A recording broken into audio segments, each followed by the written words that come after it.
Hello friends, welcome to couch coffee books. आज हम सुनेंगे मुंशी प्रेमचंद जी की कहानी बेटों वाली विधवा। अगर आप रोज़ाना इस तरह की कहानियाँ सुनना चाहते हैं तो जल्दी से हमारे चैनल को सब्सक्राइब कर लीजिए। चलिए कहानी को शुरू करते हैं। बेटों वाली विधवा। पंडित अयोध्यानाथ का देहांत हुआ तो सबने कहा, ईश्वर आदमी को ऐसी ही मौत दे। 4 जवान बेटे थे, 1 लड़की। चारों लड़कों के विवाह हो चुके थे, केवल लड़की कुंवारी थी। संपत्ति भी काफ़ी छोड़ी, 1 पक्का मकान, 2 बगीचे, कई हजार के गहने और 20,000 नगद। विधवा फूलमती को वह शौक तो हुआ और कई दिन तक वह बेहाल रही, लेकिन जवान बेटों को सामने देखकर उसे ढांढस हुआ। चारों लड़के एक से एक सुशील, चारों बहुएं एक से एक बढ़कर आज्ञाकारिणी। जब वह रात को लेटती तो चारों बारी बारी से उसके पांव दबाती। वह स्नान करके उठती तो साड़ी छांटती। सारा घर उसके इशारे पर चलता था। बड़ा लड़का कामता एक दफ्तर में 50 रुपये पर नौकर था। छोटा उमानाथ डॉक्टरी पास कर चुका था और कहीं औषधालय खोलने की फिक्र में था। तीसरा दयानाथ बीए में फेल हो गया था और पत्रिकाओं में लेख लिखकर कुछ न कुछ कमा लेता था। चौथा सीतानाथ चारों में सबसे कुशाग्र और होनहार था और अब की साल बीए प्रथम श्रेणी में पास करके एमए की तैयारी में लगा हुआ था।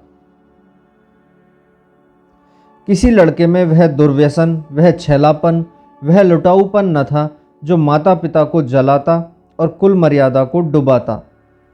फूलमती घर की मालकिन थी। गोकी कुंजियां बड़ी बहू के पास रहती थी। बुढ़िया में वह अधिकार प्रेम न था जो वृद्धजनों को कटु और कलहशील बना दिया करता है, किंतु उसकी इच्छा के बिना कोई बालक मिठाई तक न मांग सकता था। संध्या हो गई थी। पंडित जी को मरे आज 12वां दिन था। कल 13वीं है। ब्रह्मभोज होगा, बिरादरी के लोग निमंत्रित होंगे। उसी की तैयारियां हो रही थी। फूलमती अपनी कोठरी में बैठी देख रही थी कि पल्लेदार बोरे में आटा लाकर रख रहे हैं, घी के टिन आ रहे हैं, शाक भाजी के टोकरे, शक्कर की बोरियां, दही के मटके चले आ रहे हैं।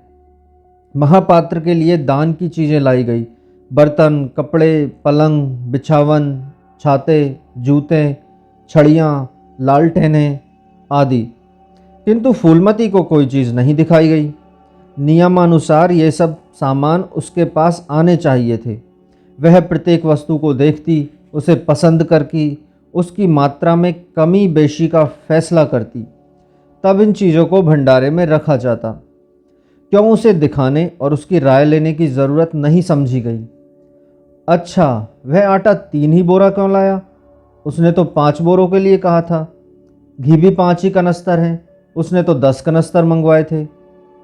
इसी तरह शाक भाजी, शक्कर, दही आदि में भी कमी की गई होगी। किसने उसके हुक्म की में हस्तक्षेप किया? जब उसने एक बात तय कर दी तब किसे उसको घटाने बढ़ाने का अधिकार है? आज 40 वर्षों से घर के प्रत्येक मामले में फूलमती की बात सर्वमान्य थी। उसने 100 कहा तो 100 खर्च किए गए, 1 कहा तो 1। किसी ने मीन मेख न की। यहाँ तक कि पंडित अयोध्यानाथ भी उसकी इच्छा के विरुद्ध कुछ न करते थे। पर आज उसकी आंखों के सामने प्रत्यक्ष रूप से उसके हुक्म की उपेक्षा की जा रही थी। इसे वह क्यों कर स्वीकार कर सकती? कुछ देर तक तो वह जब्त किए बैठी रही, पर अंत में ना रहा गया। स्वायत्त शासन उसका स्वभाव हो गया था।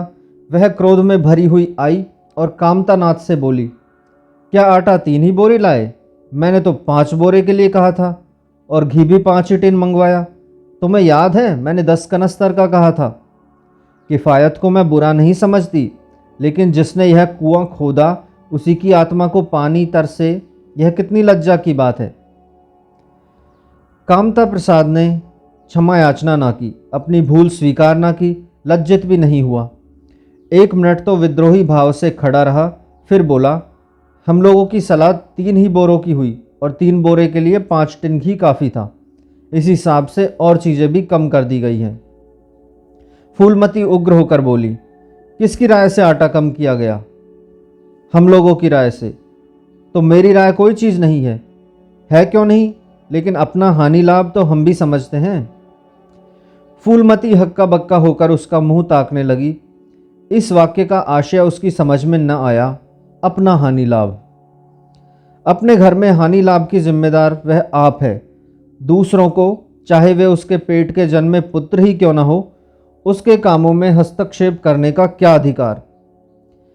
यह लड़का तो इस ढिठाई से जवाब दे रहा है मानो घर उसी का है। उसी ने मर मर कर गृहस्थी जोड़ी है। मैं तो गैर हूं। जरा इसकी हेकड़ी तो देखो। उसने तमतमाए हुए मुख से कहा, मेरे हानि लाभ के जिम्मेदार तुम नहीं हो। मुझे अख्तियार है, जो उचित समझूं वह करूं।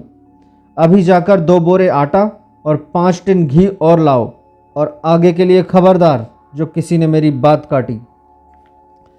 अपने विचार से उसने काफ़ी तंबीह कर दी थी। शायद इतनी कठोरता अनावश्यक थी। उसे अपनी उग्रता पर खेद हुआ। लड़के ही तो हैं, समझे होंगे कुछ किफ़ायत करनी चाहिए। मुझसे इसलिए ना पूछा होगा कि अम्मा तो खुद हर एक काम में किफ़ायत किया करती हैं। अगर इन्हें मालूम होता कि इस काम में मैं किफ़ायत पसंद ना करूंगी तो कभी इन्हें मेरी उपेक्षा करने का साहस न होता। यद्यपि कामतानाथ अब भी उसी जगह खड़ा था और उसकी भावभंगी से ऐसा ज्ञात होता था कि इस आज्ञा का पालन करने के लिए वह बहुत उत्सुक नहीं है, पर फूलमती निश्चित होकर अपनी कोठरी में चली गई। इतनी तंबीह पर भी किसी को उसकी अवज्ञा करने की सामर्थ्य हो सकती है, इसकी संभावना का ध्यान भी उसे न आया। पर ज्यों-ज्यों समय बीतने लगा, उस पर यह हकीकत खुलने लगी कि इस घर में अब उसकी वह हैसियत नहीं है जो 10-12 दिन पहले थी। संबंधियों के यहाँ से नेवते में शक्कर, मिठाई, दही, अचार आदि आ रहे थे। बड़ी बहू इन वस्तुओं को स्वामिनी भाव से संभाल संभाल कर रख रही थी। कोई भी उससे पूछने नहीं आता। बिरादरी के लोग भी जो कुछ पूछते हैं कामतानाथ से या बड़ी बहू से। कामतानाथ कहाँ का बड़ा इंतजामकार है। रात दिन भंग पिए पड़ा रहता है। किसी तरह रो धोकर दफ्तर चला जाता है। उसमें भी महीने में 15 नागों से कम नहीं होते। वह तो कहो साहब पंडित जी का लिहाज करता है, नहीं अब तक कभी का निकाल देता। और बड़ी बहू जैसी फूहड़ औरत और भला इन बातों को क्या समझेगी। अपने कपड़े लत्ते तक तो जतन से रख नहीं सकती, चली है गृहस्थी चलाने। भद होगी और क्या, सब मिलकर कुल की नाक कटवाएंगे। वक्त पर कोई ना कोई चीज़ कम हो जाएगी। इन कामों के लिए बड़ा अनुभव चाहिए। कोई चीज़ तो इतनी ज़्यादा ना बन जाएगी कि मारी मारी फिरेगी। कोई चीज़ इतनी कम बनेगी कि किसी पत्तल पर पहुँचेगी, किसी पर नहीं। आखिर इन सबों को हो क्या गया है? अच्छा, बहू तिजोरी क्यों खोल रही है? वह मेरी आज्ञा के बिना तिजोरी खोलने वाली कौन होती है? कुंजी उसके पास अवश्य है, लेकिन जब तक मैं रुपए ना निकलवाऊं तिजोरी नहीं खोलती। आज तो इस तरह खोल रही है मानो मैं कुछ हूं ही नहीं। यह मुझसे न बर्दाश्त होगा। वह झमक कर उठी और बहू के पास जाकर कठोर स्वर में बोली, तिजोरी क्यों खोलती हो बहू? मैंने तो खोलने को नहीं कहा। बड़ी बहू ने निसंकोच भाव से उत्तर दिया, बाजार से सामान आया है तो दाम न दिया जाएगा? कौन चीज़ किस भाव से आई है और कितनी आई है यह मुझे कुछ नहीं मालूम। जब तक हिसाब किताब ना हो जाए रुपए कैसे दिए जाएं? हिसाब किताब सब हो गया है। किसने किया? अब मैं क्या जानूं किसने किया? जाकर मर्दों से पूछो। मुझे हुक्म मिला रुपए लाकर दे दो, रुपए लिए जाती हूं। फूलमती खून का घूंट पीकर रह गई। इस वक्त बिगड़ने का अवसर न था। घर में मेहमान स्त्री पुरुष भरे हुए थे। अगर इस वक्त उसने लड़कों को डांटा तो लोग यही कहेंगे कि उनके घर में पंडित जी के मरते ही फूट पड़ गई। दिल पर पत्थर रखकर फिर अपनी कोठरी में चली आई। जब मेहमान विदा हो जाएंगे तब वह एक एक की खबर लेगी। तब देखेगी कौन उसके सामने आता है और क्या कहता है। इनकी सारी चौकड़ी भुला देगी। किंतु कोठरी के एकांत में भी वह निश्चिंत ना बैठ सकी। सारी परिस्थिति को गिद्ध दृष्टि से देख रही थी। कहाँ सत्कार का कौन सा नियम भंग होता है, कहाँ मर्यादाओं की उपेक्षा की जाती है। भोज आरंभ हो गया। सारी बिरादरी एक साथ पंगतों में बिठा दी गई। आंगन में मुश्किल से 200 आदमी बैठ सकते हैं। ये 500 आदमी इतनी सी जगह में कैसे बैठ जाएंगे? क्या आदमी के ऊपर आदमी बिठाए जाएंगे? 2 पंगतों में लोग बिठाए जाएंगे। 2 पंगतों में लोग बिठाए जाते तो क्या बुराई हो जाती? यही तो होता कि 12 बजे की जगह भोज 2 बजे समाप्त होता। मगर यहाँ तो सबको सोने की जल्दी पड़ी हुई है। किसी तरह यह बला सिर से टले और चैन से सोएं। लोग कितने सटकर बैठे हुए हैं कि किसी को हिलने की भी जगह नहीं है। पत्तल एक पर एक रखे हुए हैं। पूरियां ठंडी हो गई हैं। लोग गरम गरम मांग रहे हैं। मैदे की पूरियां ठंडी होकर चिमड़ी हो जाती हैं। इन्हें कौन खाएगा? रसोइये को कढ़ाव पर से न जाने क्यों उठा दिया गया। यही सब बातें नाक कटाने की हैं। सहसा शोर मचा। तरकारियों में नमक नहीं। बड़ी बहू जल्दी जल्दी नमक पीसने लगी। फूलमती क्रोध के मारे ओठ चबा रही थी, पर इस अवसर पर मुंह न खोल सकती थी। बारे नमक पिसा और पत्तलों पर डाला गया। इतने में फिर शोर मचा। पानी गर्म है, ठंडा पानी लाओ। ठंडे पानी का कोई प्रबंध न था। बर्फ भी ना मंगाई थी। आदमी बाजार दौड़ाया गया, मगर बाजार में इतनी रात गए बर्फ कहाँ? आदमी खाली हाथ लौट आया। मेहमानों को वही नल का गर्म पानी पीना पड़ा। फूलमती का बस चलता तो लड़कों का मुंह नोच लेती। ऐसी छिछालेदर उसके घर में कभी न हुई थी। उस पर सब मालिक बनने के लिए मरते हैं। बर्फ जैसी जरूरी चीज मंगवाने की भी किसी को सुधि न थी। सुधि कहाँ से रहे जब किसी को गप लड़ाने से फुर्सत मिले? मेहमान अपने दिल में क्या कहेंगे कि चले हैं बिरादरी को भोज देने और घर में बर्फ तक नहीं। अच्छा, फिर यह हलचल क्यों मच गई? अरे, लोग पंगत से उठे जा रहे हैं। क्या मामला है? फूलमती उदासीन न रह सकी। कोठरी से निकलकर बरामदे में आई और कामतानाथ से पूछा, क्या बात हो गई लल्ला? लोग उठे क्यों जा रहे हैं? कामता ने कोई जवाब ना दिया, वहां से खिसक गया। फूलमती झुंझलाकर रह गई। सहसा कहारिन मिल गई। फूलमती ने उससे भी वही प्रश्न किया। मालूम हुआ किसी के शोरबे में मरी हुई चुहिया निकल आई। फूलमती चित्रलिखित सी वहीं खड़ी रह गई। भीतर ऐसा उबाल उठा कि दीवार से सिर टकरा ले। अभागे भोज का प्रबंध करने चले थे। इस फूहड़पन की कोई हद है? कितने आदमियों का धर्म सत्यानाश हो गया। फिर पंगत क्यों न उठ जाए? आंखों से देखकर कौन अपना धर्म गंवाएगा? हाँ, किया धरा मिट्टी में मिल गया। सैकड़ों रुपए पर पानी फिर गया। बदनामी हुई, वह अलग। मेहमान उठ चुके थे। पत्तलों पर खाना ज्यों का त्यों पड़ा हुआ था। चारों लड़के आंगन में लज्जित खड़े थे। एक दूसरे को इल्ज़ाम दे रहा था। बड़ी बहू अपनी देवरानियों पर बिगड़ रही थी। देवरानियां सारा दोष कुमुद के सिर डालती थी। कुमुद खड़ी रो रही थी। उसी वक्त फूलमती झल्लाई हुई आकर बोली, मुंह में कालिख नहीं लगी क्या? या अभी कुछ कसर बाकी है? डूब मरो सब के सब जाकर चुल्लू भर पानी में। शहर में कहीं मुंह दिखाने लायक भी नहीं रहे। किसी लड़के ने जवाब ना दिया। फूलमती और भी प्रचंड होकर बोली, तुम लोगों को क्या, किसी को शर्म हया तो है नहीं? आत्मा तो उसकी रो रही है जिसने अपनी जिंदगी घर को मर्जाद बनाने में खराब कर दी। उसकी पवित्र आत्मा को तुमने यूँ कलंकित किया। शहर में थोड़ी थोड़ी हो रही है। अब कोई तुम्हारे द्वार पर पेशाब करने तो आएगा नहीं। कामतानाथ कुछ देर तक चुपचाप खड़ा सुनता रहा। आखिर झुंझला कर बोला, अच्छा, अब चुप रहो अम्मा। भूल हुई, हम सब मानते हैं, बड़ी भयंकर भूल हुई। लेकिन क्या अब उसके लिए घर के प्राणियों को हलाल कर डालोगी? सभी से भूलें होती है। आदमी पछता कर रह जाता है, किसी की जान तो नहीं मारी जाती। बड़ी बहू ने अपनी सफाई दी। हम क्या जानते थे कि बीवी कुमुद से इतना सा काम भी ना होगा। इन्हें चाहिए था कि देखकर तरकारी कढ़ाव में डालती। टोकरी उठाकर कढ़ाव में डाल दी। इसमें हमारा क्या दोष? कामतानाथ ने पत्नी को डांटा, इसमें न कुमुद का कसूर है, न तुम्हारा, न मेरा। संयोग की बात है। बदनामी भाग्य में लिखी थी, वह हुई। इतने बड़े भोज में एक एक मुट्ठी तरकारी कढ़ाव में नहीं डाली जाती। टोकरे के टोकरे उंडेल दिए जाते हैं। कभी कभी ऐसी दुर्घटना हो ही जाती है। पर इसमें कैसी जग हंसाई और कैसी नाक कटाई। तुम खामखा जले पर नमक छिड़कती हो। फूलमती ने दांत पीसकर कहा, शर्माते तो नहीं, उल्टे और बेहयाई की बातें करते हो। कामता ने निसंकोच होकर कहा, शर्माऊं क्यों, किसी की चोरी की है? चीनी में चींटे और आटे में घुन, यह नहीं देखे जाते? पहले हमारी निगाह ना पड़ी, बस यही बात बिगड़ गई। नहीं चुपके से चुईया निकाल फेंक देते, किसी को खबर तक ना होती।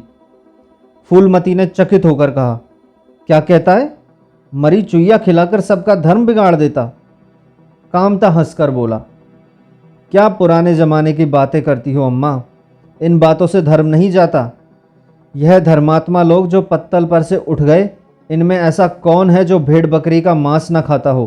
तालाब के कछुए और घोंगे तक तो किसी से बचते नहीं, जरा सी चुईया में क्या रखा था। फूलमती को ऐसा प्रतीत हुआ प्रलय आने में बहुत देर नहीं है। जब पढ़े लिखे आदमियों के मन में ऐसे अधार्मिक भाव आने लगे तो फिर धर्म की भगवान ही रक्षा करे। अपना सा मुंह लेकर चली गई। 2 महीने गुजर गए हैं। रात का समय है। चारों भाई दिन के काम से छुट्टी पाकर कमरे में बैठे गपशप कर रहे हैं। बड़ी बहू भी षड्यंत्र में शरीक है। कुमुद के विवाह का प्रश्न छिड़ा हुआ है। कामतानाथ ने मसनद पर टेक लगाते हुए कहा, दादा की बात दादा के साथ गई। मुरारी पंडित विद्वान भी हैं और कुलीन भी होंगे, लेकिन जो आदमी अपनी विद्या और कुलीनता को रुपयों पर बेचे वह नीच है। ऐसे नीच आदमी के लड़के से हम कुमुद का विवाह सेत में भी ना करेंगे। 5,000 दहेज तो दूर की बात। उसे बताओ धता और किसी दूसरे वर्ग की तलाश करो। हमारे पास कुल 20,000 ही तो हैं। एक एक हिस्से में 5-5 हज़ार आते हैं। 5,000 दहेज में दे दें और 5,000 नेग न्योछावर बाजे गाजे में उड़ा दें तो फिर हमारी तो बगिया ही बैठ जाएगी। उमानाथ बोले, मुझे अपना औषधालय खोलने के लिए कम से कम 5,000 की ज़रूरत है। मैं अपने हिस्से में से 1 पाई भी नहीं दे सकता। फिर खुलते ही आमदनी तो होगी नहीं, कम से कम साल भर घर से खाना पड़ेगा। दयानाथ एक समाचार पत्र देख रहे थे।